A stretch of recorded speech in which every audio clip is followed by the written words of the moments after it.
점 휴업 상태였던 임시국회 여야 협상 국면으로 돌아설 수 있을까요? 자유한국당이 어제 김성태 원내대표를 뽑으면서 새 진영을 짰는데 바로 그 김성태 원내대표와 맞상대할 더불어민주당의 우원식 원내대표 잠시 후에 만나보겠고요. 오늘 정부가 임대주택 등록 활성화 방안을 발표했습니다. 국토교통부 박선호 주택토지실장의 설명도 들어보죠. 7시 5분 시작되는 2부 국정원 이야기 준비했는데요. 전직 국정원장들이 잇따라 소환되고 구속되고 대표적인 적폐로까지 꼽히는 지금 바로 이분만큼 국정원 그 속사정을 잘 아는 분도 없을 겁니다. 이번에 시크릿 파일 반역의 국정원이라고 하는 두툼한 책을 펴낸 김당 기자 초대해서 만나보고요. 우리 주변의 어려운 사람 돌아보는 안진걸의 이웃사람, 오늘은 건설 현장 노동자 이야기 들어보도록 합니다. 잠깐 광고 듣고 출발합니다. 제1야당 자유한국당 어제 김성태 원내대표를 선출했죠. 그 파트너가 되실 분, 이분은 어떤 생각하고 계실까? 여당인 더불어민주당 우원식 원내대표 연결해 봅니다. 안녕하세요. 네, 안녕하세요. 우원식입니다. 보도를 보니까 오늘에만 김성태 원내대표를 2번이나 만나셨더라고요. 네, 그렇습니다. 아침에 그 우원식 대표한테 인사하러 원고 만났고, 네. 국회의장하고 3당 원내대표 상견례 하면서 만났고, 그죠? 네. 그 앞에는 전화 통화도 한번 했고요. 아, 그래요? 네. 원래 잘 아시죠, 김성태 의원? 네, 잘 알고 있습니다. 뭐 개인적인 인연도 좀 많으세요? 제가 17대 처음 국회에 들어왔을 때 예. 환경노동위원회의 여당 쪽 간사였습니다. 예. 그때 이제 비정규직법 협상을 했는데 그때 한국노총에 계셨죠, 사무총장인가? 그렇죠, 사무총장이었어요. 네, 그렇게. 예. 그래서 그때 이제 그 법안 협상할 때 한국노총하고 저희가 협의를 많이 했는데 그때 그걸 같이 했고요. 예. 그 전에는 제가 서울시의원을 했는데 예. 그분도 그 후에 서울시의원을 한번 했어요. 네, 그래서도 그렇고 또 제가 이제 지역구가 노원이잖아요. 그렇죠. 그분은 서울 강서예요. 예. 강서와 노원이 굉장히 비슷한 동네입니다. 교육열이 한편으로 굉장히 높은 젊은 사람들이 많이 사는 동네이기도 하고, 예. 임대 아파트가 굉장히 많아서요. 예. 서민들이 많이 사는 동네. 그래서 서민들을 위한 그 임대 아파트를 위한 법안을 만들 때 예. 같이 협의를 한 적이 꽤 많이 있고요. 예. 그래서 뭐 정책적으로나 저하고는 인연이 굉장히 많이 있는 분이죠. 네. 근데 오늘 두 차례 만남을 보도한 걸 보니까 서로 기싸움이 팽팽하셨다고 지금 보도가 나오고 있습니다. 실제 그랬습니까? 근데 그런 면이 있죠. 이게 비슷한 사람들이 왜 또 이렇게 좀 세기도 하고 이런 사람들이 부닥치면 한번 쾅 부닥치잖아요. 예. 근데 이제 김성태 원내대표는 사실은 뜻이 잘 통하고요. 협상이 되는 파트너입니다. 예. 그분은 노동 현장의 갈등 현장에서 뼈가 굵었는데 저는 환경운동하면서 환경과 개발 그리고 노동 관련한 갈등 현장에서 저도 뼈가 굵었거든요. 예. 그래서 아주 좋은 파트너가 될 수 있을 거다 이렇게 생각합니다. 전임 정우택 원내대표보다는 훨씬 낫습니까? 낫다 틀리다 하기는 좀 그렇고요. 예. 정우택 원내대표도 이제 합리적인 분이지만 그 정우택 원내대표 하던 기간이요. 예.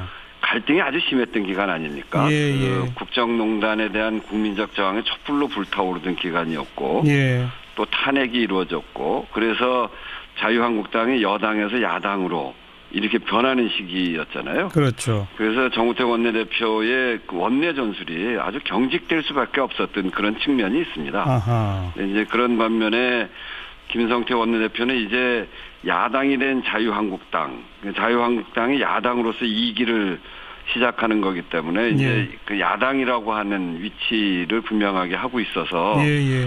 그때랑 운영하는 방식이나 많이 달라질 것 같고요. 네. 그리고 김성태 신임 원내대표가 그동안 해왔던 걸 보면 친서민 또 노동 친화적 이런 철학을 갖고 있는 분이거든요. 예. 그래서 김성태 신임 대표가 이제 제1야당의 원내대표로서 이런 책임을 막중하게 갖고 있는데 합리적인 야당이라는 야당으로 탈바꿈시켜주지 않을까 하는 그런 기대도 있습니다. 지금 친서민 철학, 뜻을 공유한다, 협상이 되는 사람 이런 표현을 쓰고 계시지만 네. 정작 김성태 원내대표는 한국당 당면 과제는 첫째도 둘째도 문재인 정권과 싸우는 거다. 잘 싸우는 나는 투쟁 전문가다. 이 계속 투쟁을 강조하는데.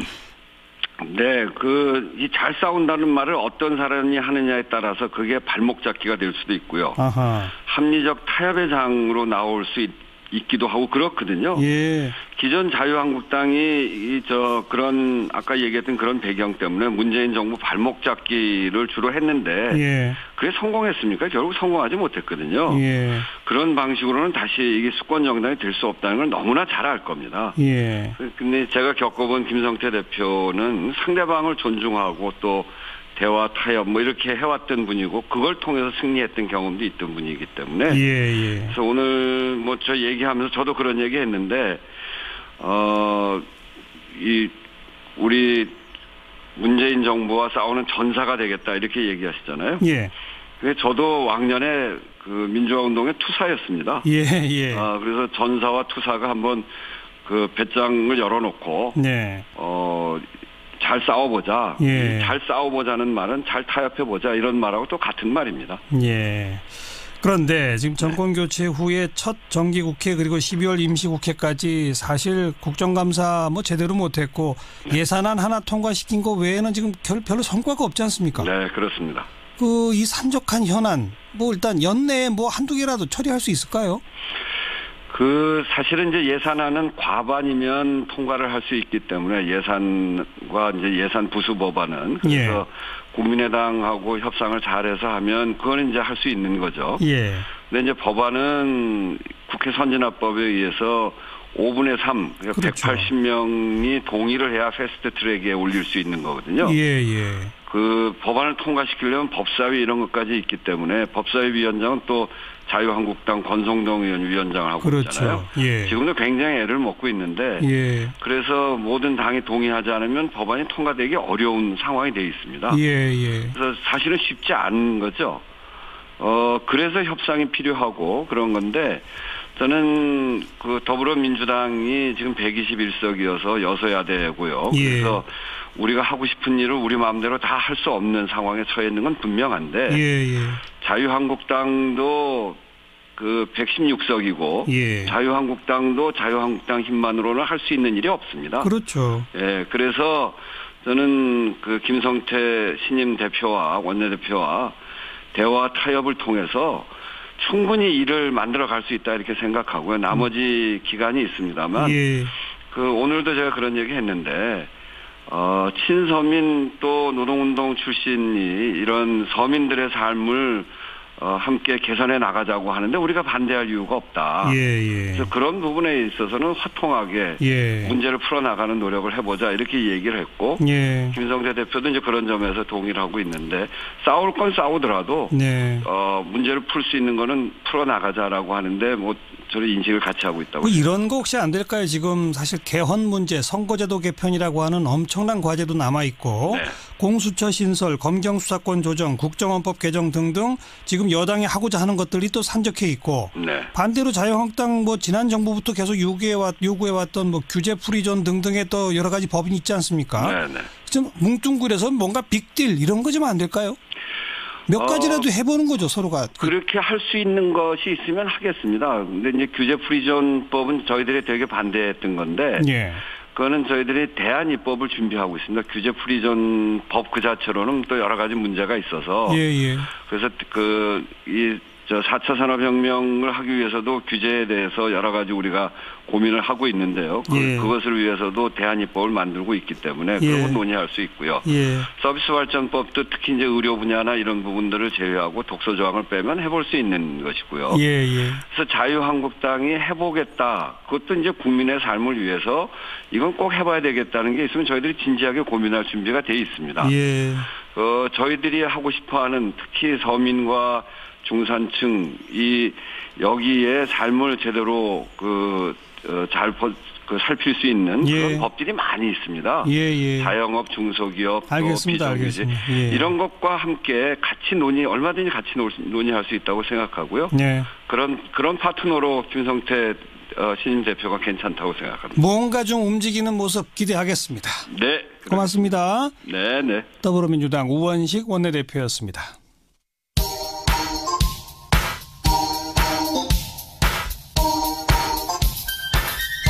시사자키 정관용입니다. 여러분은 지금 CBS 라디오와 함께하고 계십니다. 저는 출근길 김현정의 뉴스쇼 김현정입니다. 국토교통부가 오늘 집주인과 세입자가 상생하는 임대주택 등록 활성화 방안이라고 하는 걸 내놨습니다. 박선호 주택토지실장 연결합니다. 안녕하세요. 예, 안녕하세요. 지금 임대주택으로 등록한 게 몇 %쯤 됩니까? 예, 우리나라에 집이 한 1,900만 가구 정도가 있습니다. 예. 이 중에 자기 집을 거주하고 있는 가구가 한 1,100만 가구 되거든요. 예. 그럼 공공임대주택을 빼고 나면은 민간 전월세 사는 가구가 580만 예. 가구 정도 됩니다. 그런데 예. 실제 예. 등록된 민간 임대주택, 민간 전월세 집은 79만 채니까 한 13% 정도 많이 현재 등록되어 있다고 보시면 되겠습니다. 13%. 13%. 그러니까요. 그래서 이제 국토교통부는 임대주택으로 많이들 등록하세요. 집 많이 가지신 분들. 그러면 우리가 혜택을 주겠습니다. 오늘 이제 그거 아니겠습니까? 네. 그 혜택의 핵심이 어떤 겁니까? 예, 먼저 임대주택 등록제도 간단히 설명드려야 될 것 같은데요. 예. 여러 채 집을 갖고 있는 사람이 이제 임대 등록을 하게 되면 해당 주택은 4년 또는 8년 동안 계속 임대해야 되고 임대료 상승률도 제한을 받게 됩니다. 그렇죠. 그 대신에 등록된 주택에 대해서는 집주인에게 세금 혜택을 주는데요. 예. 지금 세금 혜택은 취득세, 재산세, 양도소득세, 양도세, 종합부동산세 같은 것들이 이미 있습니다. 예. 예. 근데 이번에 예. 임대 등록이 지금보다 더 활성화될 수 있도록 또 그런 것들을 통해서 세입자의 주거 안정이 좀 더 확실해질 수 있도록 예. 하기 위해서 예. 등록한 경우에는 세금의 혜택폭을 조금 더 늘리고 확대해 주고요. 어. 등록을 안 한 상태에서 여러 채 다주택자들이 임대를 하는 경우에는 예. 제대로 임대소득을 정확히 파악해서 정상과세를 하거나 세부담을 늘리는 방향으로 예. 그렇게 설계를 했습니다. 그런데 등록 안 한 집들의 임대소득을 정확히 파악하는 게 가능합니까? 예, 지금까지는 현실적으로 좀 어려웠고요. 그러니까요. 그렇다 예. 보니까 제대로 과세가 이루어지지 못했습니다. 네. 임대소득자가 굉장히 많았음에도 불구하고 예. 세금이 제대로 거치지 못했었습니다. 예.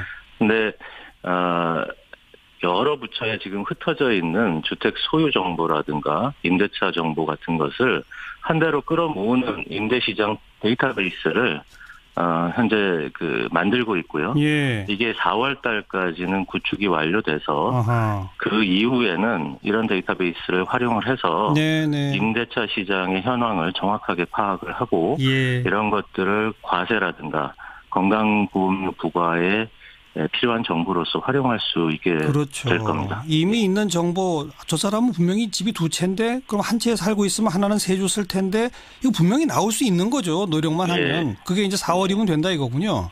네. 네. 한 가지만 더 여쭤보고 싶은 게 아예 지금 정부가 오늘 발표한 거 보면은 추이를 보다가 2020년경에 임대주택 등록 의무화를 검토한다 하셨는데 아니 이거 왜 당장 의무화가 안 되는 겁니까? 당장 의무화하면 어떤 부작용이 있죠? 일단은 임대주택의 등록을 활성화하고 예. 그 활성화 정책을 통해서 축적되는 많은 임대차 시장의 정보, 거래 정보 등을 기초로 해서 예. 임대차 등록 의무화 제도를 하는 것이 더 적절하다. 또 현실적으로 제대로 집행해낼 수 있겠다. 이렇게 판단을 한 겁니다. 아니 임대를 했다는 얘기는 다시 말해 소득이 뭔가 어쨌든 발생한다는 거니까 이건 의무적으로 해야 되는 게 맞는 거 아닐까요? 네, 임대주택 현재의 등록 제도에 의하면 예. 임대주택으로 등록을 4년 또는 8년 하게 되면 예. 해당 기간 동안 집을 매매 마음대로 못하니까. 팔 수 없게 되는 문제도 같이 수반이 됩니다. 그렇기 예. 때문에 예. 그러한 것들을 일시에 모든 주택에 도입하기보다는 아하. 단계적으로 적용하는 것으로 접근하는 것이 현실적인 선택 아니냐 이렇게 판단을 했습니다. 그래서 빠르면 2020년부터는 예, 의무화도 예. 검토한다. 예, 그렇습니다. 네. 오늘 장관께서 보유세 인상도 검토할 때 됐다라고 했던데 그건 정말 검토만 시작하는 겁니까? 예, 내년에 조세재정개혁특별위원회라는 기구가 만들어지게 되는데요. 예. 이 기구를 통해서 보유세라든가 또는 지금 임대소득 과세에서의 과세 형평성이 좀 제대로 마련되지 못한 부분이라든가 이런 그것도 것들 보완을 전반적으로 하겠다. 알겠습니다. 전반적으로 종합적으로 보완하는 작업들을 해낼 겁니다. 네, 여기까지 고맙습니다. 예, 감사합니다. 국토교통부 박선호 주택토지실장이었습니다. 윤태곤의 뉴스 사이다. 윤태곤 실장 어서 오십시오. 네, 안녕하세요. 어제 자유한국당 원내대표로 김성태 의원 선출됐는데 그거 좀 분석해 봅시다. 예, 뭐 많이 뉴스 보셨을 텐데 제 생각에는요. 이번 경선에는 뭐 친박, 친홍 이렇게 프레임이 나왔는데 앞으로 자유한국당에서는 친박, 비박 프레임은 사라질 것 같습니다. 왜요? 이번에도 보면은 이제 뭐 친박의 홍문종 의원이 한 35표 얻었죠. 친박의 영향권 좀 살아있다 이걸 보여준 것이고 중도 단일 후보가 한성규 후보였어요. 17표였는데 이미 박근혜 전 대통령의 지금 상황에 대해서 제가 말씀드릴 필요가 없을 것 같고 그다음 좌장격인 서청원, 최경환 의원도 뭐 정치적으로 끝난 거나 다름없거든요. 네. 상징, 세력, 비전 세 가지가 다 없습니다. 예. 그중에 한두 가지라도 있으면 부활의 기미가 있는데 이걸 다 잃은 것이고 이게 이번 뭐 원내대표 경선에서 홍문종 의원이 보여준 것이 마지막이 아닌가. 앞으로 이런 흐름은 더 가속화되면 가속화됐지 거꾸로 돌아가기는 어려운 거거든요. 홍문종 의원이 며칠 전 저희랑 인터뷰하면서 친박은 이제 없다. 그런 얘기 그렇죠. 하더니 예. 그게 현실인 것이 드러났다. 네. 이런 거죠. 그러면 이제 자유한국당 내에서는 개파라는 것 자체가 없어지는 거예요? 새롭게 생기겠죠. 친홍은 계속 있는 거예요? 뭐 아니 그러니까 여든 야든 어느 정당이든 간에 무슨 이름을 붙이든지 간에 주류 비주류도 있는 거 아니겠습니까? 예. 어떤 식으로든 재편이 될 거예요. 예. 지금 이제 친홍, 비홍 이런 이야기도 하던데 바른정당에서 다녀 복당파의 목소리가 더 높아진다면 아마도 상대적으로 좀 보수적인 쪽 하고 조금 유연한 쪽으로 갈릴 가능성은 있죠. 예. 홍준표 대표 같은 경우에는 지금 이제 TK가 무주공산 비슷하지 않습니까? 자기가 다음 총선에는 대구 출마할 생각을 하고 있거든요. 예. 그쪽으로 이제 치고 들어갈 것이고 예. 그렇다면은 그 TK는 홍준표 대표 뜻대로 된다면 홍 대표 중심, 나머지 뭐 수도권하고 PK는 원래 또 좀 다르게 가고 네. 뭐 그렇게 될 가능성이 저는 높아 보입니다. 예. 김성태 의원의 원내대표 당선이 친박은 없고 그렇죠. 이제 새로운 신주류 뭐 일부 언론은 홍준표 플러스 김무성 연합 뭐 이런 식으로 부르던데. 그렇죠. 친박하고 경쟁할 때는 홍준표, 김무성 연합이었는데 친박이 사라지면은 그 연합이 계속 갈까? 그거죠. 자, 예. 김성태 의원의 의미를 한번 보면요. 이분 캐릭터와 이력 자체가 아주 독특합니다. 한나라당부터 지금 자유한국당까지 보면은 이 당은 TK 원조 보수를 축으로 해가지고 수도권 PK 보수하고 연대 경합하는 형국이었거든요. 예. 근데 이번에 원내대표 정책위 의장을 보면은 원내대표 김성태 의원은 강남도 아니고 서울 강서을 지역구예요. 그렇죠. 중동 건설 노동자 출신이고 말 그대로 흑수저죠. 정책위 의장이 조금 덜 주목을 받고 있는데 경기 시흥의 함진규 의원이에요. 둘 다 수도권 출신이에요. 그리고 이 수도권에서도 어떤 접경 지역이라든지 도농 지역이 아니라 시흥 같은 경우에도 서남부 지금 여권 강세 지역이거든요. 지금까지랑은 좀 다른 컬러의 그렇죠. 원내 지도부다는 거 아닙니까? 그렇습니다. 예전에는 이제 한쪽은 좀 이러면 한쪽은 다르게 가는 칼라였는데 이번엔 다 같이 갔다는 거예요. 보통은 김성태 원내대표면 정책위 의장 런닝메이트는 한 TK 뭐 그런 식으로 많이 하죠. 예. 그러니까 이게 제가 어느 때가 생각이 났냐면은 참여정부 때 이재호 의원이 원내대표 하던 시절이 좀 떠오르더라고요. 예. 유사점이 되게 많아요. 이재호 원내대표 같은 경우에 민중당 운동권 출신 아닙니까? 그렇죠. 그리고 서울 국회의원인데 강남이 아니라 은평구잖아요. 맞아요. 예. 그러니까 아주 기존의 이게 한나라당 문화하고는 다른 사람이 원내대표를 맡았던 거죠. 네. 그래가지고 이게 뭐 이명박 정부까지 이어졌던 것인데 네. 그때하고 유사점이 보이네요. 기존의 한나라당하고 다르다는 점에서는 강경 보수는 아니라고도 볼 수 있는데 그런데 전투력을 그렇죠. 앞세우는 것은 뭐죠?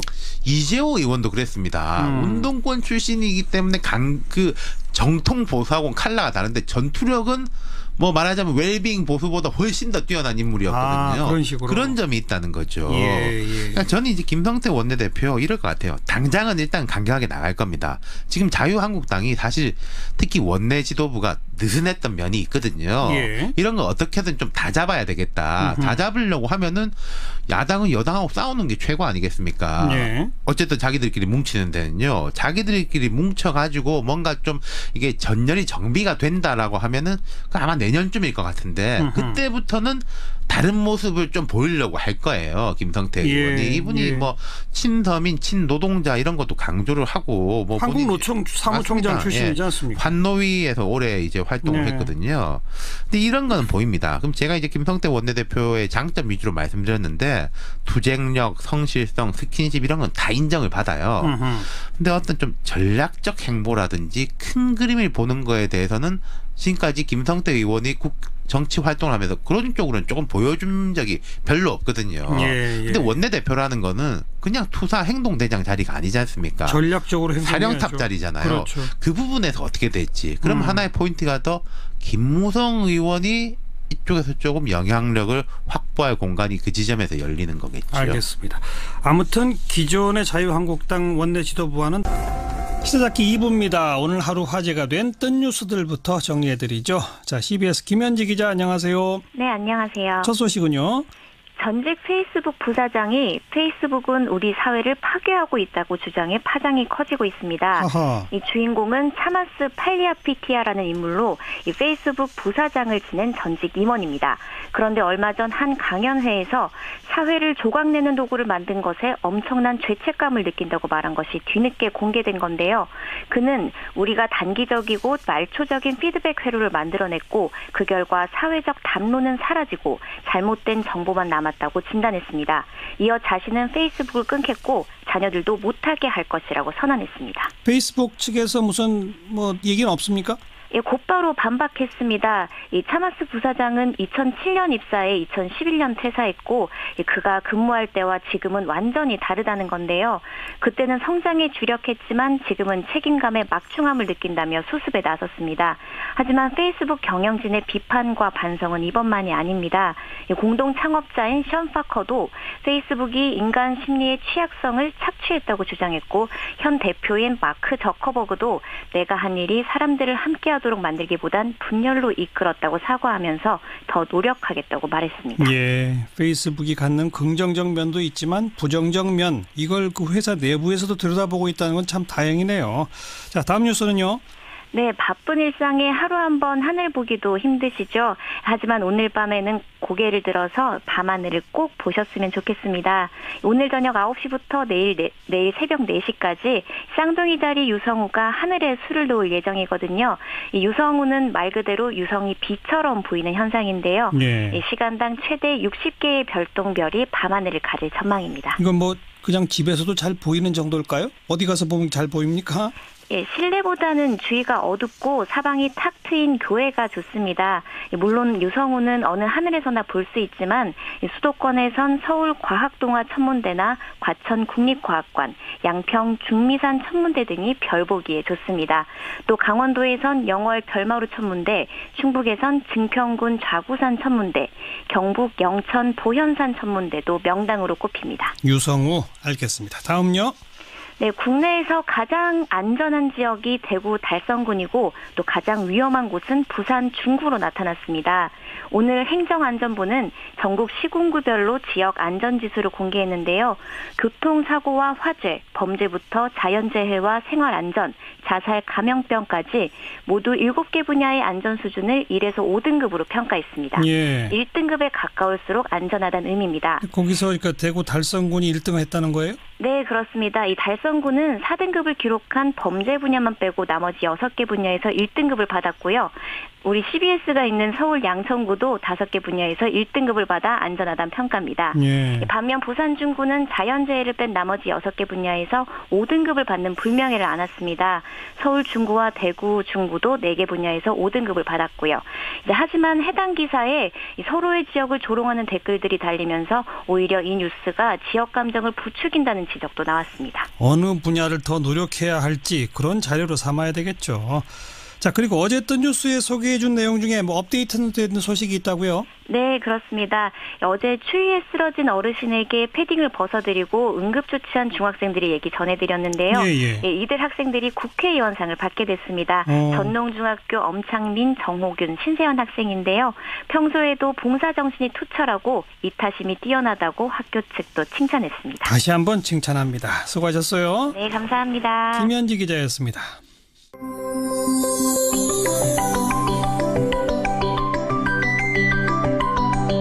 지금 여러분께서는 한림국제대학원 대학교 정관용 교수가 진행하는 시사자키 정관용입니다를 듣고 계십니다.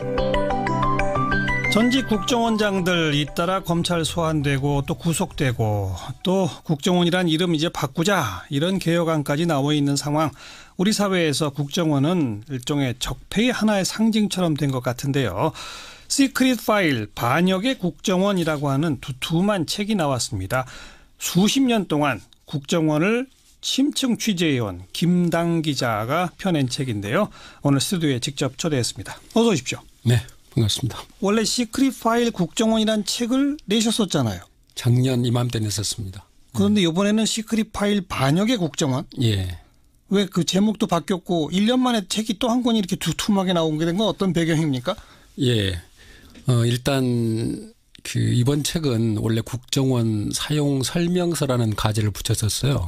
예. 그래서 이 책의 편제가 크게 이제 국정원의 조직과 예산, 그다음에 기능 이렇게 다루거든요. 예. 근데 기능에는 정보 활동, 그다음에 방첩 수사, 그다음에 공작 크게 세 가지로 나뉩니다. 예. 그래서 그다음에 최근 이제 국정원이 그 대통령의 직속 기관임에도 불구하고 대통령이 탄핵이 됐기 때문에 네. 그에 대한 책임이 있거든요. 예. 그래서 그런 것들을 종합적으로 다뤄서 다뤘는데 이 편집자가 이게 국정원 사용 설명서라는 제목과 너무 한가하다. 지금 상황에서. 지금 상황에서. 예. 그래서 제목을 좀 바꾸자 이렇게 해서 한번 출판사에서 붙인 제목입니다. 네. 네. 아니 그리고 1년 만에 또 비슷한 책이 또 한 권 나온 거 아니겠습니까?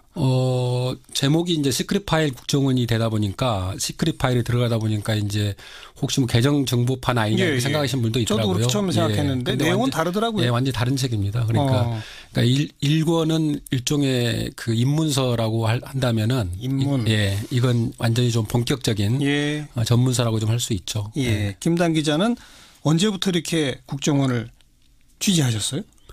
한 25년 정도 된 것 같아요. 그 당시 노태우 정부 말기 정도부터 아마 시작을 했었고.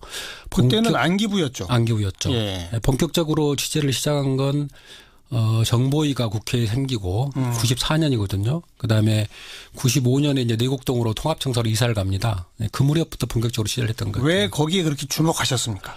일단 국정원을 취재하는 기자들이 없더라고요. 그렇죠. 그러니까. 워낙 취재가 어렵잖아요. 예. 그래서 제가 그 당시에는 이제 일간지나 이쪽에 안 있었고 주간지에 있었기 때문에 비교적 자유롭게 출입처를 이렇게 정해서 취재할 수 있는 여건이 있었기 때문에 가능했던 것 같아요. 계속 하다 보니까 더 해야겠다는 생각은 어디서 드셨습니까?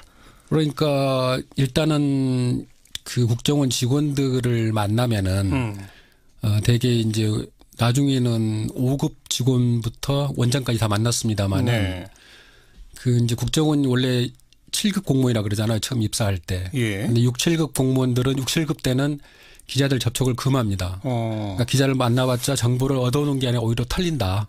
그래서 기자들 접촉을 금하고 되게 5급부터 시작이 되거든요. 근데 5급, 4급, 3급까지는 현장 활동을 합니다.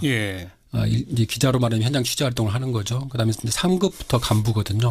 처장부터 이제 간부인데 되게 직원들을 만나면은 이제 그 항상 경계를 하죠, 사실. 그래서 뭐 어떨 때는 몰래 녹음을 할 때도 있었고 아니면은 뭐 화장실 갈 때 뭐 메모를 한다든가 이런 식으로 이제 취재를 많이 했었죠. 그리고 나서 결정적인 취재는 아마 97년도에 제가 아마 안기부 조직표를 그때 처음 공개했을 때. 그때 이제 그걸 계기로 해서 좀 국정원 좀 전문 기자다라는 이제 좀 레터가 좀 붙었죠. 그 당시에. 이번 책에도 한 50여 명 국정원 직원들의 증언 또 한 100여 건 대외비 자료 이런 게 들어있어요. 대외비인데 이렇게 써도 됩니까? 대회비는 그 기관의 대회비일 뿐이죠. 예, 그러니까 그 대회비가 공개됨으로써 어떤 기관의 어떤 기관이 위축된다든가 이런 손해를 줄 수 있을지는 모르지만은 이건 국민한테는 전혀 손해가 안 되는 거거든요. 예. 근데 이제 대회비 자료는 국정원 직원들은 절대 대회비 자료를 공개 안 합니다. 그럼 어떻게 구하신 거예요, 다? 주로 정보위. 국회에서. 예, 국회 정보위를 통해서 하는데 국정원에서는 정보위의 자료를 제공할 때 항상 그 출처를 항상 그 확인할 수 있게 하거든요. 네. 그러니까 일종의 빛이나 열 이런데 그 감응하는 장치 특수 화학 그 약품 처리를 하거든요. 그래서 그렇게 해서 종이에 뭐가 딱 나오죠. 그렇습니다. 색이 그래서 나오죠. 그게 이제 외부에 공개되면은 이게 어느 방에서 나갔다는 걸 알 수가 있어요. 그래서 정보위에서 받는 그 자료라는 것은 이제 기자와 굉장히 그 신뢰관계가 형성이 돼야 주죠. 그러니까 절대 출처를 공개하지 않는다는 이런 확신이 있을 때 되게 제공을 하게 되는 거죠. 네. 지금 이 방송 들으시면서 아니 국정원이 대외비 자료를 정보위 의원들한테 제공할 때는 정보위 의원들도 외부에 유출하지 말라고 줄 텐데 그걸 기자한테 주면 어떡해? 이건 문제가 있잖아. 국가 안보에 위해가 되면 어떡해? 이런 생각하실 분들이 있을 것 같은데요. 근데 그 어느 정도 이제 대외비라는 것은 그 공개될 것을 예상하고 주는 자료라고 보면 됩니다. 그래요? 예. 이제 그렇지 않고는 1급, 2급, 3급 기밀 표시를 하죠. 알겠습니다. 1급 비밀, 2급 비밀이 아니고 대외비 그 정도 문서군요. 자, 그건 그렇고 조직 예산 기능을 다루셨는데 지금 제일 크게 문제가 되는 건 국정원 돈이 청와대로 매달 뭐 5천만 원 1억씩 막 갔다. 그리고 뭐 또 최경화 의원도 지금 그것 때문에 체포영장까지 적어도 한 상태고. 이게 그 돈이 그렇게 막 아무데나 가는 거예요? 어떻게 되는 거예요? 원래 이제 국정원의 예산이 예전부터 보는 사람이 임자다. 뭐 이런 얘기가 속설이 있었거든요. 그러니까 눈먼 돈이다. 근데 꼬리표가 안 붙어 있기 때문에 그런데 그러니까 국정원은 예산이 크게 그 본 예산과 예비비로 나뉘는데요. 그 본 예산은 100% 다 특수활동비로 되어 있습니다. 그러니까 특수활동비는 출처 그 사용처를 입증하지 않아도 되지 않습니까? 그렇기 때문에 그 돈의 쓰임새를 내부에서만 알 수 있어요. 그러니까 기조실이라든가 이런 데서만. 그래서 그 돈을 이제 유용하는 경우가 많았고요. 잘 아시겠지만은 그 김영삼 정부 당시에 그 안기부 비자금 그 당시에 1,000억 원 가량이 그때 드러났지 않습니까? 그러니까 통상적으로 중앙정보부 시절부터 안기부까지 제가 취재를 해보니까 안기부 예산의 한 15% 액수로 따지면 한 800에서 1,000억 정도가 항상 비자금으로 통치자금으로 쓰였습니다. 어딘가로 가는 거예요? 그건 노태우 정부 때부터 계속이에요? 중앙정도부터 YS 정부까지. 그러니까 그럼 박정희 시대 때부터 YS 때까지는 그렇습니다. 거의 공식화된 거였습니까? 그게 아마 국정원 예산의 최대 아마 마지노선인 것 같아요. 15%까지는 밖으로 다른 데 써도 된다. 그러다가 DJ 때부터는 어떻게 됐어요? 그게 이제 그 이종찬 원장이 초대 국정원장이지 않습니까? 그때 이제 안기부를 국정원으로 이름 바꿨죠. 그리고 바뀌고 나서 첫 해외 순방이 아마 아셈으로 제가 기억하는데 아셈에 참석하기 위해서 가는데 이종찬 원장이 봉투에다가 5만 달러를 가지고 갔어요. 그럼 그 당시 이제 국정원장 한 달 판공이니까 3천만 원이면은 5만 달러면 한 5천만 원 잡고요. 그러면 한 14% 정도 됩니다. 그것도. 그러면 항상 15% 내외더라고요, 보니까. 근데 그 5만 달러를 가지고 가니까 이제 김대중 대통령이 이게 뭐냐 그러니까 이 관행입니다. 그러니까 이종찬 원장이 5만 달러를 대통령한테 주려고 가져간 거예요? 가지고 갔죠. 순방 때 쓰시라고 이렇게. 근데 이제 뭐 해외 동포들 만났을 때 뭐 금일봉이라든가 뭐 이런 식으로 아마 쓰는 것 같은데 그러니까 이제 김대중 대통령이 좀 화를 냈죠. 우리가 이러려고 정권 잡은 거 아닙니다라고 하면서 그 당시 이제 좀 야단을 맞았고 그 이종찬 원장 회고록에도 나옵니다. 그런 내용들이. 그렇게 해서 이제 그 이른바 국정원의 불용액이라는 게 없어졌어요. 그러니까 그 전까지는 항상 모든 정부 기관들이 예산을 쓰고 나오면은 불용액을 정부의 국고를 반납해야 되지 않습니까? 그렇죠. 그런데 국정원만은 예외적으로 불용액을 반납하지 않고 항상 비축해 왔어요. 근데요. 그게 이제 그 비자금으로 쓰였던 거죠.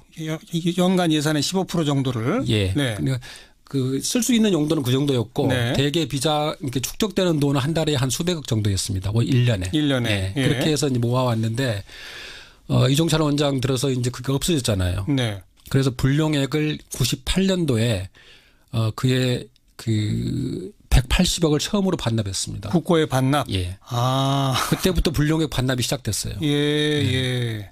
노무현 정부 때까지는 계속 그랬습니까? 예, 그렇습니다. 그러니까 김단 기자 취재한 바로는 예. 적어도 DJ 정부와 노무현 정부 때는 국정원 예산이 통치자금이나 청와대로 간 것은 없다. 예. 전혀 없다. 그런지 공식 루트를 통해서 이를테면 대통령이 공식 루트죠. 그러니까 대통령이 직접 주는 전달하는 그런 돈은 일체 없어진 거죠. 네. 근데 이제 대통령을 보좌하는 일부 참모들한테 예. 특히 그 홍보 파트라든가 이런 데는 기자들을 늘 이렇게 상대를 하기 때문에 식대라든가 이런 비용이 많이 발생하거든요. 예. 근데 제가 알기로는 저도 뭐 청와대 출입 기자를 한 2년 반 했습니다마는 절대 홍보수석한테 주는 그 판공비만 가지고는 안 되거든요. 부족해요? 감당이 안 되거든요. 예. 그런 부분들을 일부 저는 국정원에서 준 걸로 알고 있습니다. 보조를 했어요. 예. 그런 것도 좀 투명하게 해야 되지 않나요, 사실은? 엄밀히 말하면 그렇죠. 그렇죠. 예. 어쨌든 그러다가 이명박 정부 들어서부터는 변했습니까? 불용액은 여전히 반납을 하는 관행인데요. 예. 계속되고 있는데 예. 원장이 그 말하자면 자신의 그 특수활동비 중에서도 그러니까 아까 제가 3억 원 정도라고 말씀드렸잖아요. 네. 월 3억 원 정도거든요. 예. 네, 거기에서 5천만 원 정도씩을 떼어가지고 예. 그걸 대통령한테 뭐 상납이라고 표현합니다마는 네, 그런 관행들이 또 다시 시작된 거죠. 다시 부활했다. 예, 부활된 거죠. 국정원장 활동비 아까 처음에 월 3천만 원이라고 잘못 말씀하셨는데 예. 월 3억이나 돼요. 예. 원장 활동비가 예, 그렇게 많습니까? 그렇습니다. 그 중에서 한 15% 정도. 예. 그러다가 이제 그게 박근혜 정부 와서는 33%로 뛴 거네요. 1억씩 갔으니까. 박근혜 정부 때도 처음에 5천만 원이었는데 원이었죠. 원장이 바뀌면서 늘었습니다. 이병기 그러니까요. 원장으로 바뀌면서 1억으로 이제 늘었죠. 액수가. 예. 참. 그리고 이제 이 책에서 조직과 기능을 다루고 있는데 이거 보면 조직과 기능은 이제 같이 오버랩되는 거잖아요. 예. 그중에 정보 수집, 수사, 공작. 근데 최근에 드러나고 있는 뭐 검찰이 건드리고 있는 것만 해도 한 10몇 가지 있지 않습니까? 예. 댓글부터 시작해서 이건 사실 국내 파트의 잘못된 국정원 기능 오남용 이렇게 봐야 되는 거죠. 어떻게 생각하세요? 그렇죠. 예. 그러니까 가장 결정적인 것은 결국은 이제 대표적인 결정적인 잘못이 선거에 개입해서 네. 여론을 조작한 거지 않습니까? 예. 예. 그 밖에 이제 뭐 블랙리스트라든가 예. 뭐 화이트리스트 이런 것들인데 이런 게 이제 적폐청산 국정원 적폐청산 TF에서 이른바 15개 의혹 사건이라고 네. 해가지고 사건 조사를 했죠. 예. 그게 한 이명박 정부, 박근혜 정부가 한 반반씩 정도 됐는데, 네. 예. 그 중에 거의 상당수가 비리 내지는 불법으로 그렇죠. 판명이 됐죠. 예. 그래서 이번 그 적폐 TF에서 제가 알기로는 약 500명 정도를 자체 조사를 했고요. 네. 그러니까 500명이면은 현재 직원의 한 8% 정도 됩니다. 그러니까 굉장히 많은 수가 지금 조사를 받은 거죠. 그렇죠. 그다음에 검찰에서 피의자 또는 참고인 조사를 받은 사람이 100명 정도 됩니다. 네. 그다음에 수사 고발 의뢰를 한 사안이 지금 민간인까지 포함해서 한 54명 정도 되고요. 예, 네. 예. 굉장히 지금 국정원은 멘붕 상태입니다. 지금 직원들은. 그렇겠죠. 예, 예. 근데 바로 그런 것도 과거 김영삼 정부 때까지 박정희 시대 때부터 예. 그때까지 계속 있다가 예. DJ 노무현 때 없다가 다시 부활한 거다 이렇게 말할 수 있나요? 예산하고 그렇죠. 똑같이 예, 그런 거예요? 예. 그래서 저는 이제 그 반역의 유전자가 다시 깨어났다라는 표현을 썼는데요. 네. 그러니까 오늘 제가 반역의 유전자라는 표현을 쓴 것은 국정원의 전신인 중앙정보부가 처음에 태동할 때부터 이게 이른바 혁명 보위 기관으로 만들어졌거든요. 그렇죠. 예. 국내 정치용으로 시작한 예, 거죠. 그렇죠. 그래서 수사권을 갖게 된 겁니다. 네, 네. 근데 수사권은 그냥 예외적인 조항이거든요. 예. 그러니까 정보기관이 수사권을 가지면 안 되는 거거든요. 예, 예. 예. 그런데 비밀 정보기관이 수사권을 가지면서 박정희 정권 18년 동안 계속 가지다 보니까 네. 이게 굉장히 그 오남용을 한 거죠. 예. 정치인들 뭐 남산에서 잡아가서 콧수염을 뭐 뽑고 이런 때가 있었지 않습니까? 그렇죠. 예. 그래서 오래 사용하다 보니까 몸에 익었어요, 그냥. 몸에 익고 수사권을 자기 것으로 착각하고 있어요.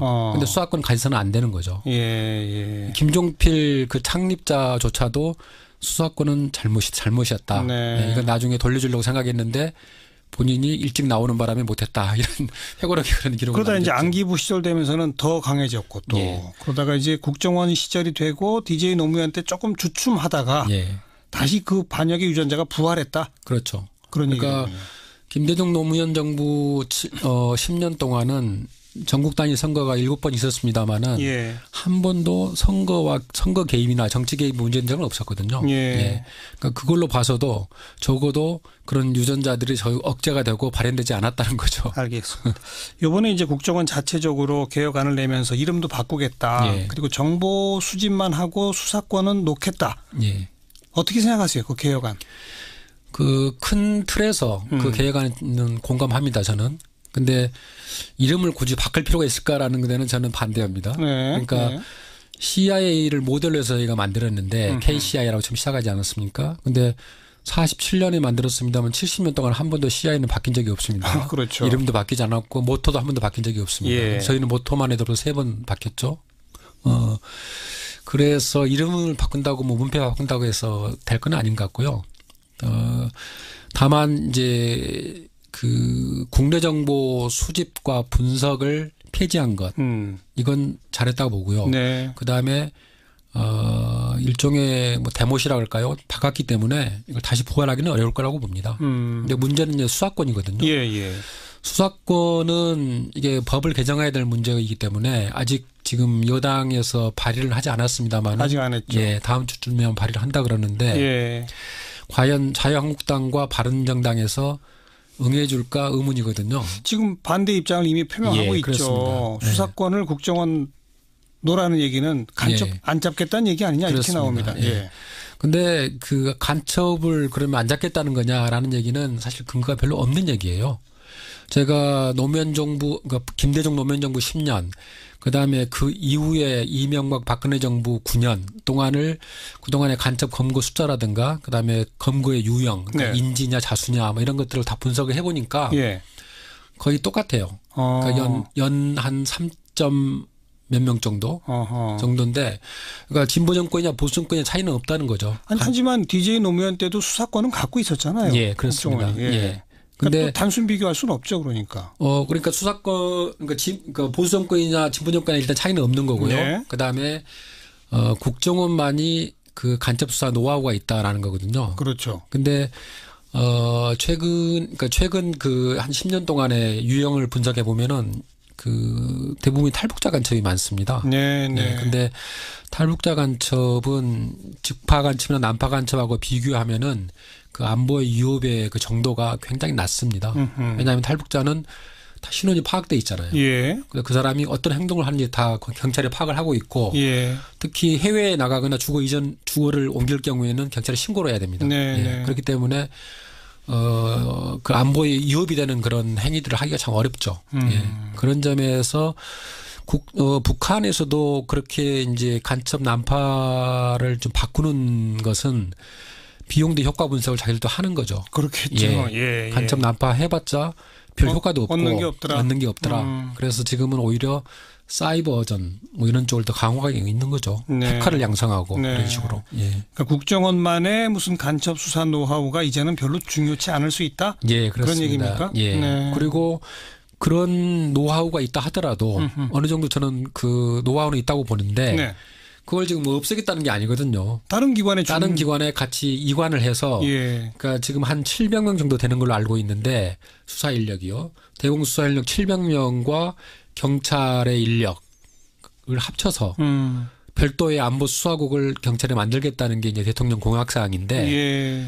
그건 이제 경찰이 비대화되는 또 문제가 있어요. 그래서 국립경찰하고 자치경찰하고 분리되는 문제, 그다음에 검경 수사권 조정 문제 이런 것들이 맞물려서 해결해야 될 것 같아요. 그렇죠. 예. 네.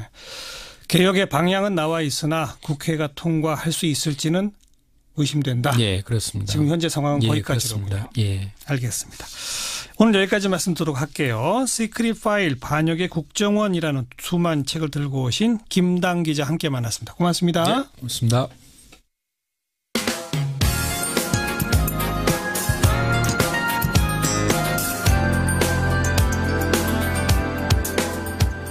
친절하고 재미있는 시사풀이 CBS 라디오 시사자키 정관용입니다.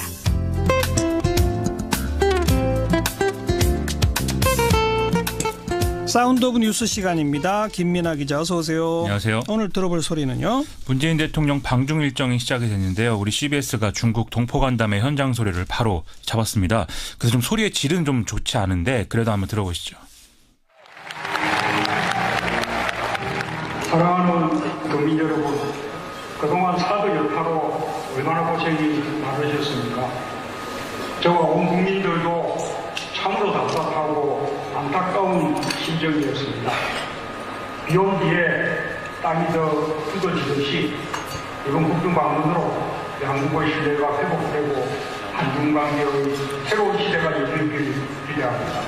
오늘은 난징 대학살 89년 충돌입니다. 우리 한국인들은 중국인들 겪은 이 고통스러운 사건에 깊은 동질감을 가지고 있습니다. 저와 한국인들은 동병상련의 마음으로 네, 대통령 표현 가운데 비온 뒤에 땅이 굳는다라는 말이 있었는데 정말 땅이 굳을까요? 이번에 워낙 중국이 아나무인격 태도를 보인다 여러 논란이 있어서 걱정스러운데요. 그래서 공항에 영접하러 나오는 인사의 격 여기서부터도 언론에 관심이 쏠렸습니다. 이번에 나온 사람은 쿵시안유 중국 외교부 부장조리라는데 우리로 따지면 차관복급 정도라고 하거든요. 지난 2013년에 박근혜 대통령을 영접했던 사람이 장예수의 상무부부장이고 이 사람은 차관급보다 한 단계가 높다는 점에서 좀 격이 낮아진 걸로 볼 수 있는 측면이 있습니다. 그러네요. 다만 차관복급이라고 해도 이 사람이 한반도 사무 특별대표를 겸직하고 있어서 차관복급 중에서는 그래도 우리 입장에서는 좀 주요 업무를 맡고 있는 사람이고 이명박 대통령 2008년 방중 때도 같은 급인 외교부 부장조리가 나왔었다라는 점을 좀 감안해야 된다. 청와대는 이렇게 설명하고 있습니다. 그럼 큰 의미는 없다고도 볼 수 있겠네요. 그런 측면이 있습니다. 그리고 또 대통령 표현에 난징 대학살 관련 발언이 딱 있었는데 이거는 일본이 좀 불편할 수 있는 얘기네요. 그렇습니다. 한국 대통령이 난징 대학살을 주제로 해서 일본에게 피해를 당한 어떤 한중 간의 역사적 동질성을 언급한 건 이번이 처음인데요. 사드 문제로 한중 관계가 좀 엉켰지만 시진핑 중국 국가주석과의 회담을 앞두고 좀 미래적 관점에서 문제를 풀어나가자 이런 취지로 보입니다. 문재인 대통령은 오늘 또 한중 비즈니스 포럼에 참석을 해서 새로운 25년을 향한 한중 경제협력 방향을 주제로 기조연설을 했는데요. 여기서 3대 원칙, 8대 협력 방향 이런 걸 제안했는데 안보와 경제 양면에서 협력을 하자는 내용이거든요. 이번 기회에 어떻게든 관계 개선을 할 것이다. 이런 의지가 좀 강한 것으로 읽힙니다. 그리고 중요 핵심 안건이 바로 북핵 문제인데 미국 렉스 틸러슨 국무장관이 오늘 아주 의미 있는 발언을 했죠?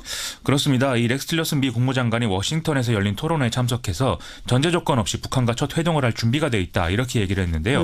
지금까지는 비핵화를 전제로 한 대화를 해야 한다는 입장이었는데 태도 전환이 좀 이루어진 것인지에 주목되고 있습니다. 다만 틸러스 장관은 북한이 핵과 미사일 실험을 중지하는 휴지기를 가져야 하고 대화 의사를 미국에 알려야 되고 또 대화 도중에 핵 미사일 장비 시험을 하지 않기로 결정을 해야 된다. 이렇게 전제 조건을 좀 달았는데요.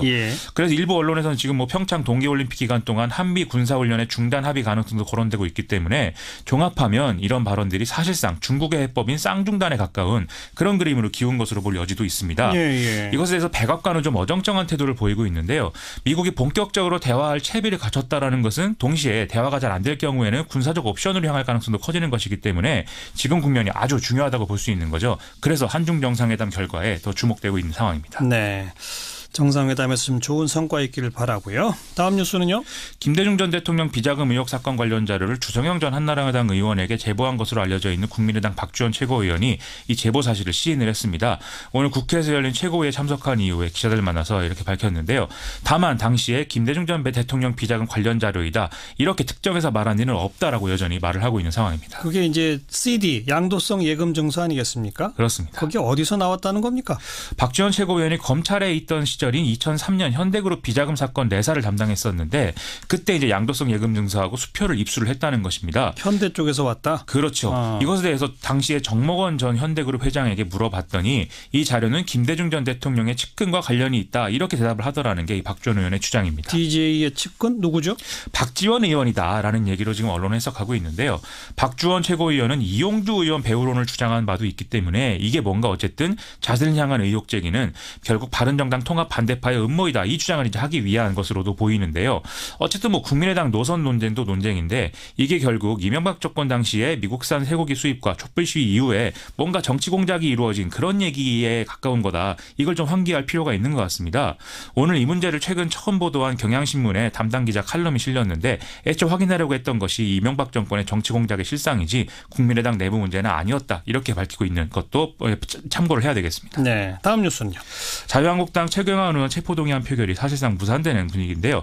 더불어민주당 우원식, 자유한국당 김성태, 국민의당 김동철 원내대표가 오늘 주례회동을 가졌는데 22일 본회의에 체포동의안을 보고하는 것은 합의를 했지만 23일 본회의 개최에는 합의를 못한 상황입니다. 그러니까 보고만 받고 표결은 안 한다. 그럼 어떻게 되는 거예요? 현행법대로 하면 국회 다음 회기 첫 본회의 때 체포동의안이 자동 상정되는 건데요. 그렇게 되지는 않을 것 같습니다. 왜냐하면 더불어민주당 박홍근 원내수석 부대표가 말하기를 임시국회가 끝난 뒤에 24일 이후부터의 신병 확보는 검찰이 알아서 판단하게 된다. 이렇게 얘기를 했거든요. 국회의원의 불체포 특권은 회기 중에만 보장되기 때문에 굳이 국회가 체포동의안 표결 문제를 갖고 뭐 정쟁을 벌이고 뭐 이러는 것보다는 검찰이 알아서 하도록 하는 게 좋겠다. 뭐 이런 얘기인 거죠. 하지만 문제가 여기서 끝날지는 아직은 알 수 없는 그런 상황입니다. 왜요? 순전히 자유한국당 입장에서 보면은 자기 당 소속 의원이 구속되지 않도록 할 수가 있는데 구속을 용인한 거나 다름이 없어지는 상황인데 그런 거죠. 문제는 구속영장 발부가 다른 의원한테도 될 수 있다는 거죠. 지금 금품수수 혐의를 받고 있는 자유한국당 이우현 의원의 경우에는 지금 검찰 조사를 안 받고 버티고 있는데 20일에 피의자 신분으로 조사를 받아라 검찰이 이제 3차 출석 통보를 한 상황이거든요. 그런데 오늘 동아일보 기사를 보면 검찰은 또 이우현 의원의 차명 전화를 여러 대 사용해서 사건 관계자들과 말맞추기를 했다. 이런 정황이 드러나서 수사 중이라고 하는 내용도 있습니다. 이건 이제 증거인멸과 직결되기 때문에 구속 사유로도 볼 수 있는 그런 대목이 아니겠습니까? 만일 검찰이 여기에 다시 또 영장을 청구하게 되면 자유한국당 내에서는 이것도 그냥 넘어갈 거냐, 우리끼리 이럴 거냐, 뭐 이런 식의 여론이 비등해질 가능성도 있기 때문에 김성태 원내 지도부로서는 상당히 난감한 상황이 될 수 있다 이런 얘기인 겁니다. 어쨌든 최경환 의원의 체포영장 집행은 일단 검찰이 그냥 하게 될 가능성이 높아진 거네요. 지금은 그렇습니다. 수고하셨습니다. 고맙습니다. 김민아 기자였습니다.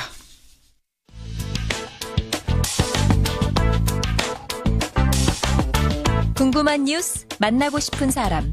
시사자키 정관용입니다. 2부를 듣고 계십니다. 어렵게 살아가는 우리 이웃들 돌아보는 안진걸의 이웃사람 코너입니다. 최근에 저희 방송에서 이 빈발하는 타워 크레인 사고 보도해드렸죠. 또 여의도 광고탑에 올라간 건설 노동자 또 역시 인터뷰 보내드렸고 건설노조원들 마포대교 점거 사태도 있었습니다. 게다가 최근 밝혀진 사실인데 지난 10년간 과로사가 가장 빈번하게 나타난 업종이 바로 또 건설업이랍니다. 이 한파에 사실 더 힘든 분들 건설 노동자 이야기를 좀 나눠보겠습니다.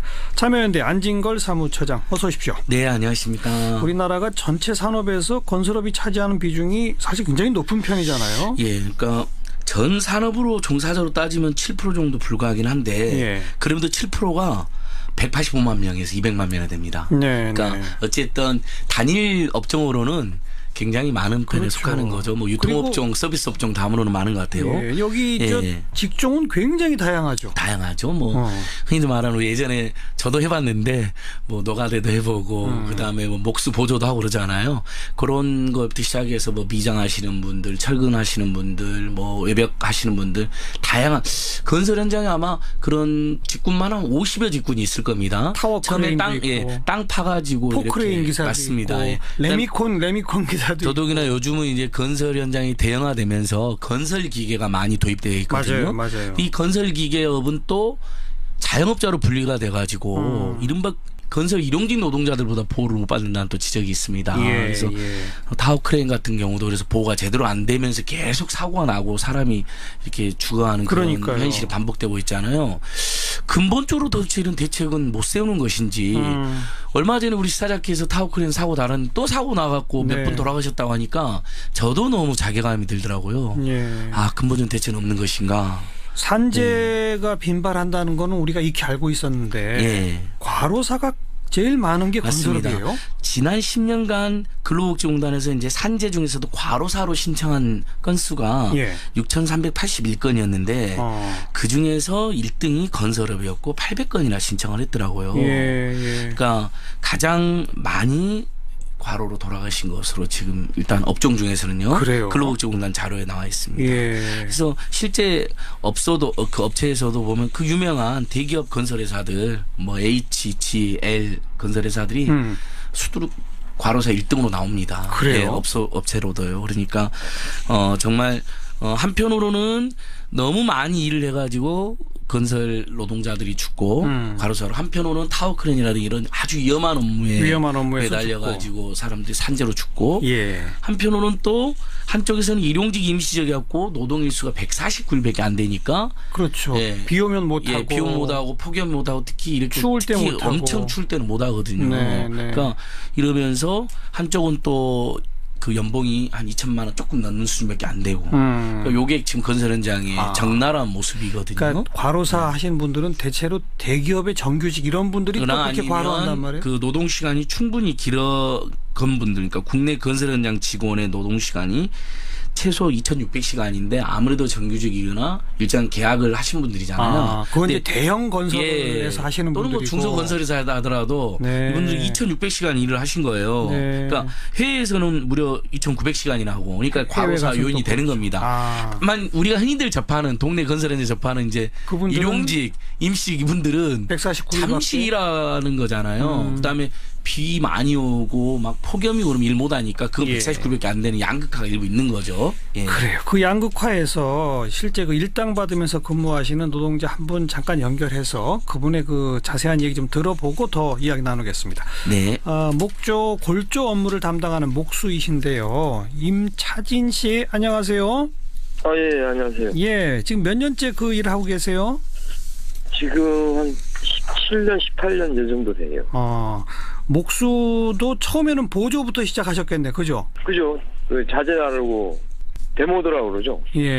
자재 날라주고 뭐 하는 그런 것부터 시작해서 몇 년쯤 돼야 정식 목수가 되는 겁니까? 요즘은 뭐 좀 틀린데요. 옛날에는 최소한 5년, 6년 이상 좀 해야지 이제 일을 좀 치고 나가죠. 그렇게 되면 일당도 큰 차이가 있죠. 맨 초반에 한 5, 6년 동안은 일당은 어느 정도나 받게 되는 거예요?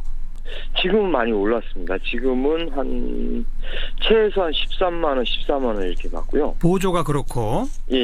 경력이 좀 된 한 10년 이상 되시는 분들은 목수 일당이 얼마가 되는 겁니까? 지금 올해 건설 노조에서 임금 협상을 해가지고 지금 19만 5천 원으로 올랐어요. 19만 5천 원. 네. 그런데 정작 일할 수 있는 날은 별로 없다면서요? 제가 지금 겨울 돼서 어제 오늘 뭐 이번 주 날씨 춥고 해가지고요. 그 12월 들어서 지금 5일 5공수밖에 못했어요. 그걸 공수라고 부릅니까? 12월 오늘이 13일인데 닷새밖에 일을 못하셨다. 그래서 전체 통계를 보니까 1년에 평균 149일을 일하신 게 되더라고. 절반이 안 되더라고요. 그렇죠. 날 추워서 못하고 날 더우면 못하고 비 와서 못하고 현장 옮기면 막 길 때는 뭐 한 달 이상 쉬어야 되고. 그러면 지금 뭐 일당 19만 5천 원 받는 버젓한 목수시라 하더라도 149일을 합해봐야 한 200만 원 조금 넘는 그 정도네요. 월급으로 치면. 그렇죠. 뭐 잘 벌 때는 한 달에 메뚜기도 한철이라고요.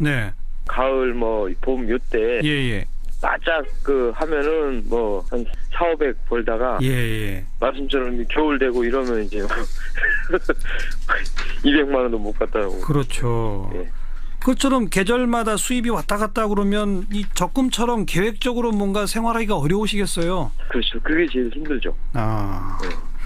보통 하루에 일하시는 게 현장에 나가면 어떻게 됩니까? 새벽 일찍 시작하시죠? 보통 6시 전후로 해서 현장 가서요. 밥 먹고 준비하고 해가지고 그 아침 체조하고 뭐 이렇게 하거든요. 그래서 이제 7시부터 일을 시작하죠. 요즘은 이제 날이 좀 어두우니까. 그렇죠. 한 7시 한 20분 뭐. 그래서 중간에 잠깐 점심 드시고 몇 시까지 합니까? 해 떨어질 때까지 보통 하시죠? 옛날에는 못대가리 안 올 때까지 했는데요. 예. 요즘은 그래도 한 5시 정도. 예. 겨울에는 5시면 벌써 해가 지기 시작하죠. 예. 네. 그리고 작업 중에 위험, 우리 임차진 씨도 아찔한 순간들 많이 겪으셨을 것 같아요. 아유, 뭐 돌아보면 그 예전에 한 15년 전만 하더라도 네. 그 난간대 이런 게 없었어요. 아파트 현장에 뭐 10몇 층에서도요. 아예 그 안전장치가 없어요? 예. 허허. 그 베란다 현장 베란다에서 자재를 올리는데 예. 뭐 그야말로 이제 따깍따깍 하면서 그 자재를 올렸어요. 근데 워낙 힘드니까 예. 이 밑에 뭐 난간대 있는지 없는지 그것도 신경 쓰이지가 않죠. 일이 힘드니까. 예.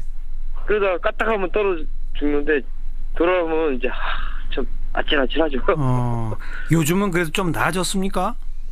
요즘은 시설 면에서는 좀 그 많이 좀 엄격해져 가는데요. 예. 근데 일 자체가 그 우리 그 노동자분 그나마 이제 그 돈 내기라고. 예. 돈 내기를 안 하니까 그나마 좀 덜한데. 돈 내기가 뭐예요? 팀마다 이제 오야지들한테 예. 뭐 평당 얼마, 뭐 해배당 얼마 이렇게 물량으로 줘가지고 예. 그걸 맞춰 먹으라고 하는 거예요. 근데 그걸 맞춰 먹으려면 오야지도 남겨야 되고 팀장도 남겨야 되니까 예 죽으라고 하는 거죠. 그러니까 그때는 이제 안전이고 뭐고 다 필요 없는 안전시설 같은 데에다 돈 안 쓰고 예. 그러다가 과로사 하시는 분들도 많다면서요. 그 일 될 때는 막 죽으라고 하다 보면 예. 한 4년 전인가 그때 옛날에 삼성전자 예. 그 기흥 쪽에 그 공장에서 거긴 야근도 하고 했었어요. 밤에도 건설을 해요? 예. 9시, 12시까지 하고 그랬었는데 예.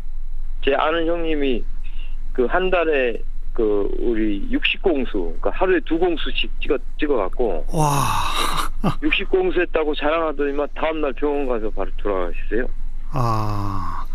하루에 2공수 했다는 것은 그러니까 일당 2번 받는 일을 그러니까 그만큼 한 20시간 가까이 일하신 거네요. 12시까지. 그렇게 버는 게 그 쉽지 않기 때문에 이렇게라도 바짝 벌려고. 알겠습니다. 아이고 참 우선 건강 유의하시고 오늘 고맙습니다. 예. 건설노조 소속 건설 노동자이신 임차진 씨 말씀을 들어봤고요. 안진걸 시장 바로 이렇게 뭐 10몇 년 일하신 분들도 정작 퇴직금이 거의 없다면서요. 뭐 얼마 전에 저 여의도의 광고탑에 올라가신 분들이 바로 그 법 개정 때문에 올라가셨던 분들인데. 맞습니다. 오늘 뭐 청취자들께서 건설업 전문 용어 뭐 데모도 돈 내기 오야지 해배 뭐 들으셨는데 저도 이제 옛날에 뭐 반내루 뭐 콩쿠리 이런 용어를 막 쓰고 그런 생각이 났는데 이분들 퇴직금이 하루 일하면 4,000원입니다. 그러니까 아까 근데 건설 업체에서 건설 근로자 공제로 이제 보내주는 거죠. 근데 아까 제가 도입부에 149일 정도 일한다 그랬잖아요. 방금 우리 목수 선생님도 별로 일 못한다 그랬고 이번 달에도 5일밖에 못했다 그러고 150일이라고 쳐봐야 1년 하고 그만두면 60만 원 정도밖에 못 받는 겁니다. 10년 해봐야 600만 원입니다. 그러네요. 그러니까 어느 직장 한 달 졸급도 안 되는 거죠. 이렇게 되면. 그래서 이번에 그 11월 28일 날 마포대교에서 한 2만 명 집회를 하고 1시간 정도 차가 막혀서 그게 좀 화제가 됐어요. 근데 이제 일부 이제 수거 언론에서는 막 그 되게 혼내는 보도를 많이 했는데 그 사정을 조금만 들여다본 시민들께서는 이해를 하셨을 거예요. 이분들 요구가 저도 처음에는 퇴직금 4,000원에서 한 2만 원, 3만 원 올려달라는 건가 이렇게 생각했어요. 그 정도는 돼야 된다고 생각했어요. 근데 4,000원에서 세상에 5,000원으로 1,000원 올려달라. 1,000원이라도 올려라 이런 거고요. 또 되게 마음씨가 좋으신 게 자기들은 4,000원이라도 받고 있지만 아까 이제 말씀드린 것처럼 자영업자로 분류된 오히려 지금 산재도 굉장히 많이 나는 건설 기계가 요즘 많이 늘어났다 그랬잖아요. 굴삭기, 뭐 특히 타워크레인, 건설 중기계 이런 거. 그분들은 지금 자영업자가 돼서 건설 근로자 공제에 가입도 안 되니까 그분들은 의무 가입시켜라는 겁니다. 그냥 그분들이 그래도 퇴직금 받을 수 있는 거잖아요. 그래서 5,000원으로 올려달라는 거, 그분들 가입시켜달라는 거, 그다음에 지금 임금이 사실은 뭐 평균적으로 13만 원가 올라갔다 했지만 예전에는 한 5, 6만 원 많이 올라가긴 했잖아요. 예. 그럼에도 불구하고 이 건설 현장은 아시다시피 발주차가 있고 그다음에 건설사가 있고 그다음에 하도급 재하도급을 많이 하잖아요. 재하도급까지 심지어는 갑니다. 오야지 팀장까지 내려오는 거 아닙니까? 조금 그러다 보면 돈 내기라고 하는 게 그거죠. 예, 임금을 다 못 받는 경우가 많아요. 네, 그래서 건설사에서 직접 줘라 이겁니다. 발주처에서 직접 주든지 임금부터 줘. 그러니까 직접 주고 임금부터 먼저 주고 원청업체가 가장 힘든 분들이니까 이분들이 이런 거 요구한 거거든요. 그러니까 차가 막히면 짜증도 나죠. 저도 뭐 그 마음 이해되지만 이런 절박한 요구가 있었구나 하는 또 연대의 마음은 필요한 것 같긴 하더라고요. 예. 네. 하루에 그 건설 공제외에 내는 4,000원짜리가 지금 벌써 몇십 년째 계속 그대로라는 거 아니겠습니까? 예, 10년이 넘게 그대로 해서 건설 근로자 지금 건설 근로자 고용 개선 등에 관한 법률 일부 개정 법률안 민주당 홍영표 의원이 대표 발의해서 지금 올라가 있습니다. 근데 이제 여기에 그 말씀드린 아까 전에 말씀드린 그 자영업으로 분류된 그 건설기계 근로자들도 가입하게 해주고 현실화 시키자는 건데 퇴직금을 이걸 지금 국회 환노위에서 통과가 안 되고 있어요. 법안 소위에 계속 상정을 하는데 자유한국당 일부 의원님들이 반대해서 통과가 안 되고 있다는데 이런 법들은 대승적으로 통과시켜줘야 되지 않을까요? 맞습니다. 예, 뭐 이념적인 법도 아니잖아요. 예. 그리고 방금도 설명 들었어요. 그 하도급, 재하도급 뭐 그걸 이제 우리 전문 용어로 조금 아까 배웠죠. 돈 내기라고 한다. 그러니까 그건 물량을 딱 그냥 떼어주고 이 물량에 돈 얼마 줄 테니 알아서 해. 뭐 이런 거라는 거 아닙니까? 그러면 그것을 이제 이런 발주처나 건설사가 책임 있는 건설사가 관리를 안 하면 먼저 딴 데 써버리기도 합니다. 체불이나 떼먹기 그렇잖아요. 아니면 자기들이 먼저 엄청 떼가고 노동자한테는 13만 원 줘야 될 것도 9만 원, 10만 원만 줘버린다. 이런 일이 발생할 수가 있잖아요. 그리고 안전장비에 투자 안 한다는 거고. 그렇죠. 그리고 안전장비 투자 안 하니까 산재가 제일 많고 과로사가 제일 많은 건데 그래서 이번에 정부가 다행히 내놓은 어제 대책을 내놨는데 앞으로는 발주사가 건설사를 거치지 않고 노동자한테 직접 임금을 주겠다는 겁니다. 일단 공공부문 내 건설은 그렇게 그렇습니다. 하기로 했죠. 그러니까 지금 그 문재인 대통령 산하 일자리위원회 부위원 일자리위원회가 만들어졌잖아요. 지금 대통령께서 직접 위원장도 맡고 있고 이런 건 잘한 것 같아요. 그러니까 타워크레인 산재가 왜 생기는 이런 것도 빨리 저는 대책 더 세웠으면 좋겠고 이렇게 발주자가 임금부터 직접 주면 중간에 떼먹을 일은 없고 그다음에 저는 이제 직접 주되 아까 말씀드린 먼저 줘라는 거죠 또. 선지고. 그러면 예를 들면 여러 가지 사정으로 공기가 막 늘어나고 비용이 더 들어가가지고 임금을 깎아주거나 늦게 주면 문제가 되잖아요. 그러니까 가장 절박한 이분들이 먼저 주고 직접 주고 그다음에 퇴직금 보장해주고 그다음에 산재 안 나게 조치해주고 이러면 그래도 이쪽 현장이 다시 한번 말씀드리면 일하고 있는 분들이 건설노조 추산으로 200만 명 우리 정부 추산으로도 185만 명입니다. 엄청난 숫자거든요. 알겠습니다. 안진걸의 이웃사람 오늘은 건설 노동자들의 고충을 함께 들어봤네요. 수고하셨습니다. 예, 고맙습니다. 참여연대 안진걸 사무처장이었습니다. 기분 좋은 컴퓨터 위더스 컴퓨터